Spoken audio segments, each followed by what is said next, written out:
ಮಂಡ್ಯ ನಗರದ ಕಾರ್ಮೆಲ್ ಕಾನ್ವೆಂಟ್ನ ಸಭಾಭವನದಲ್ಲಿ 2025ರಿಂದ 26ನೇ ಸಾಲಿನ ಎಸ್ಎಸ್ಎಲ್ಸಿ ಪರೀಕ್ಷೆಯ ಗಣಿತ ಹಾಗೂ ವಿಜ್ಞಾನ ವಿಷಯದಲ್ಲಿ 100ಕ್ಕೆ 100 ಅಂಕ ಪಡೆದಿರುವ ವಿದ್ಯಾರ್ಥಿಗಳು ಹಾಗೂ ಆ ಶಾಲೆಯ ಗಣಿತ ಹಾಗೂ ವಿಜ್ಞಾನ ಶಿಕ್ಷಕರಿಗೆ ಅಭಿನಂದನಾ ಸಮಾರಂಭವು ಲೋಕೇಶ್ ಜಿಎ, ಮಾನ್ಯ ಜಿಲ್ಲಾ ಉಪನಿರ್ದೇಶಕರು, ಶಾಲಾ ಶಿಕ್ಷಣ ಇಲಾಖೆ, ಮಂಡ್ಯ ಜಿಲ್ಲೆಯವರ ಅಧ್ಯಕ್ಷತೆಯಲ್ಲಿ ನಡೆಯಿತು. ಕಾರ್ಯಕ್ರಮವನ್ನು ಮೈಸೂರಿನ ಜಿಲ್ಲಾ ಪಂಚಾಯಿತಿಯ ನಿವೃತ್ತ ಮುಖ್ಯಾಧಿಕಾರಿಗಳಾದ ಸಿದ್ದರಾಜುರವರು ಉದ್ಘಾಟಿಸಿದರು.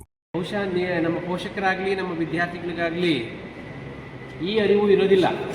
ಯಾವತ್ತು ತುಂಬ ಸೆನ್ಸಿಟಿವ್ ಆಗಿ ಯೋಚನೆ ಮಾಡುವಂತಹ ಪೋಷಕರಿಗೆ ಮಾತ್ರ ಈ ಅಂಕಗಳ ಗಣಿಸೋದಿದೆಯಲ್ಲ, ಎಷ್ಟು ಅಂಕ ಬಂತು ಈ ಟೆಸ್ಟಲ್ಲಿ, ಎಷ್ಟು ಕಮ್ಮಿ ಆಯಿತು, ಎಷ್ಟು ಜಾಸ್ತಿ ಆಯಿತು, ಎಷ್ಟು ಬರಬೇಕಾಗಿತ್ತು ಅಂತ ಯಾರು ತುಂಬ ಮುತುವರ್ಜಿ ವಹಿಸ್ತಾರೋ ಅವರಿಗೆ ಅದರ ಕಷ್ಟ ಗೊತ್ತಿರುತ್ತದೆ, ಅದರ ಮಾನಸಿಕ ಒಂದು ತುಮಲತೆ ಗೊತ್ತಿರುತ್ತದೆ. ಇಲ್ಲೇ ಇದ್ದರೆ ಗೊತ್ತಾಗಲ್ಲ. ಬಟ್ ಆ ತುಮಲತೆಯನ್ನು ಈ ವರ್ಷ ನಾವು ಅನುಭವಿಸಿದ್ದೀವಿ.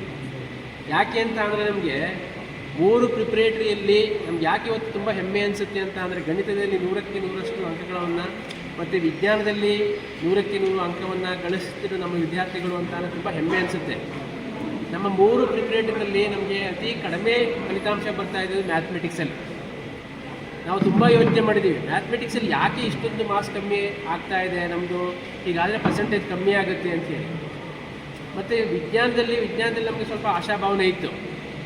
ಆದರೆ ಕೆಲವು ಕಡೆ ಏನಾಯಿತು ಅಂತ ಅಂದರೆ, ನಮ್ಮ ವಿಜ್ಞಾನದಲ್ಲಿ ಸುಮಾರು 16 ಅಂಕಗಳಿಗೆ ನಮ್ಮ ಬ್ಲೂ ಪ್ರಿಂಟ್ ಪ್ರಕಾರ ಚಿತ್ರ ಕೊಟ್ಟೋದಿತ್ತು. ನಮ್ಮಲ್ಲಿ ಕೆಲವು ಎಕ್ಸಾಮ್ ಸೆಂಟರ್ ಏನಾಯಿತು ಅಂದರೆ ವಿಜ್ಞಾನ ಟಫ್ ಆಯಿತು ಅನ್ನೋಂತಹ ವಿದ್ಯಾರ್ಥಿಗಳು ಕೆಲವು ಹೇಳಿದ್ರು. ಕೆಲವು ಕಡೆ ನಾವು ಗಮನಿಸಿದ ಹಾಗೆ ಮೆದುಳಿನ ಚಿತ್ರವನ್ನು ಕೊಡ್ತಾರೆ ಅಂತ ವಿದ್ಯಾರ್ಥಿಗಳು ಭಾಳ ಪ್ರಾಕ್ಟೀಸ್ ಮಾಡ್ಕೊಂಡಿದ್ರು, ಕೊಡಲಿಲ್ಲ. ಕೆಲವು ಕಡೆ ಮೆದುಳಿನ ಕಾರ್ಯಗಳು ಕೊಟ್ಟರೆ ಮೆದುಳಿನ ಚಿತ್ರ ಬರ್ಕೊಂಡಿದ್ರು. ಅದನ್ನು ಕೇಳ್ಬಿಟ್ಟು ನಮಗೆ ಗಾಬರಿ, 3 ಮಾರ್ಕ್ಸ್ ಬೇಕಲ್ಲ ನಮ್ಮ ಮಾರ್ಕ್ಸ್ಗೆ ಅಂತ. ಹಾಗಾಗಿ ಪ್ರತಿಯೊಂದು ಪ್ರತಿಯೊಬ್ಬ ವಿದ್ಯಾರ್ಥಿ ಹೇಳಿಕೆಯನ್ನು ನಾವು ಬಹಳ ಹಿಂಬಾಲಿಸಿ ಕೊನೆಗೆ ಈ ಘಟ್ಟವನ್ನು ತಲುಪಿದ್ವಿ. ತುಂಬ ಶ್ರಮ ಹಾಕಿದ್ದಾರೆ ನಮ್ಮಲ್ಲಿ ಇರುವಂತಹ ನಮ್ಮ ಸಹೋದ್ಯೋಗಿ ಬಂದಿಗಳು, ನಮ್ಮ ಮುಖ್ಯ ಶಿಕ್ಷಕರು. ಯುಗಾದಿ ಹಬ್ಬದ ದಿನವೂ ಸಹ ನಾವು ತರಗತಿ ನಡೆಸಿದ್ದೀವಿ.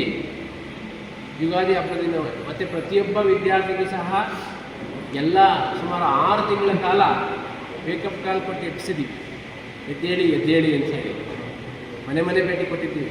ಏನೆಲ್ಲ ತಂತ್ರಗಳನ್ನು ಮಾಡಬಹುದು ಎಲ್ಲ ತಂತ್ರಗಳನ್ನು ಸಹ ನಿರ್ವಹಿಸಿದ್ದೀವಿ. ಅದರ ಪ್ರತಿಫಲ ಇವತ್ತು 100ಕ್ಕೆ 100 ಅನ್ನತಕ್ಕಂಥದ್ದು. ನಿಮಗಿಂತ ಹೆಚ್ಚಾಗಿ ಇವತ್ತು ನಮ್ಮ ಜಿಲ್ಲೆಯಲ್ಲಿ ಸರ್ಕಾರಿ ಶಾಲೆಗಳು 214 ಶಾಲೆಗಳಿಗೆ 165 ಶಾಲೆಗಳು 100ಕ್ಕೆ 100ರಷ್ಟು ಫಲಿತಾಂಶ ಪಡ್ಕೊಂಡಿವೆ. ಅಂದರೆ 66%. 100 ಶಾಲೆ ಇದ್ದರೆ 66ರಷ್ಟು ಶಾಲೆಗಳು, ಸರ್ಕಾರಿ ಶಾಲೆಗಳು 100ಕ್ಕೆ 100ರಷ್ಟು ಫಲಿತಾಂಶವನ್ನು ಪಡ್ಕೊಂಡಿದ್ದಾರೆ.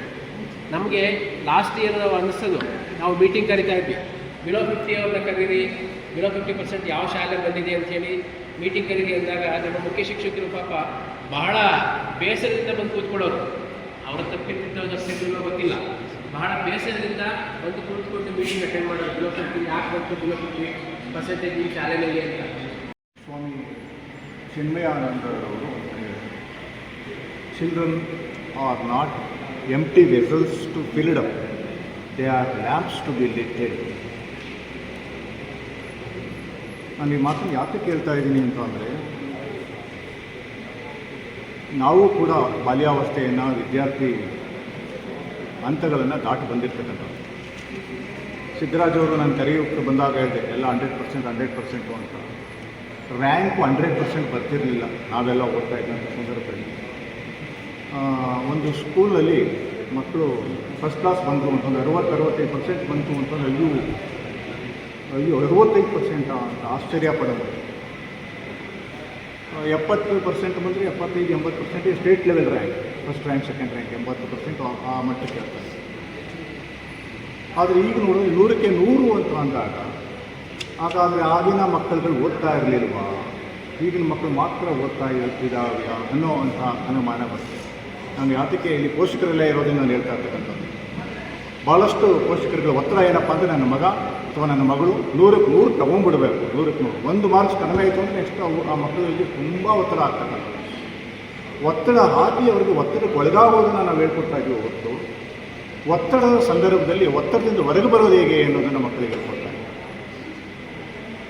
ಯಾಕೆಂತ ನಾನೀಗ ಹೇಳಿದ ಚಿನ್ಮಯಾನಂದರವರ ವಾಕ್ಯವನ್ನು ಉದ್ಧರಿಸಿದ್ದೇನೆ. ಏನು ಅಂತಂದರೆ ಅವರು ಖಾಲಿ ಪಾತ್ರೆ ಎಲ್ಲ ನೀವು ತುಂಬೋದಕ್ಕೆ ಅವರು ದೀಪ ಇದ್ದ ಹಾಗೆ ಸುಮ್ಮನೆ ನೀವು ಬೆಳಕು ಹಚ್ಸೋದಷ್ಟು ನಿಮ್ಮ ಕೆಲಸ. ಇನ್ನೊಂದು ಕಡೆ ಸ್ವಾಮಿ ವಿವೇಕಾನಂದರ ಮಾತನ್ನು ಕೂಡ ಇಲ್ಲಿ ಹೇಳೋಕ್ಕೆ ಇಷ್ಟಪಡ್ತೀನಿ. ಶಿಕ್ಷಣ ಎಂದರೆ ಪುಸ್ತಕ ಪಾಂಡಿತ್ಯ ಅಲ್ಲ, ವಿಷಯ ಸಂಗ್ರಹ ಅಲ್ಲ, ಸೂಕ್ತ ಪ್ರತಿಭೆಯನ್ನು ವ್ಯಕ್ತಗೊಳಿಸುವುದೇ ಶಿಕ್ಷಣ. ಪ್ರತಿಯೊಂದು ಮಗುವಿನಲ್ಲೂ ಕೂಡ ಒಂದು ಹಿಡನ್ ಸೂಕ್ತವಾದಂಥ ಟ್ಯಾಲೆಂಟ್ ಪ್ರತಿಭೆ ಇರುತ್ತೆ. ಅದು ಅನಾವರಣಗೊಳ್ಳೋದಕ್ಕೆ ವ್ಯಕ್ತಗೊಳ್ಳೋದಕ್ಕೆ ಒಂದು ಪೂರಕ ಅವಕಾಶವನ್ನು ಒದಗಿಸ್ಕೊಡ್ತಕ್ಕಂಥದ್ದು ಶಿಕ್ಷಕರ ಮತ್ತು ಪೋಷಕರ ಕರ್ತವ್ಯ ಆಗಬೇಕು.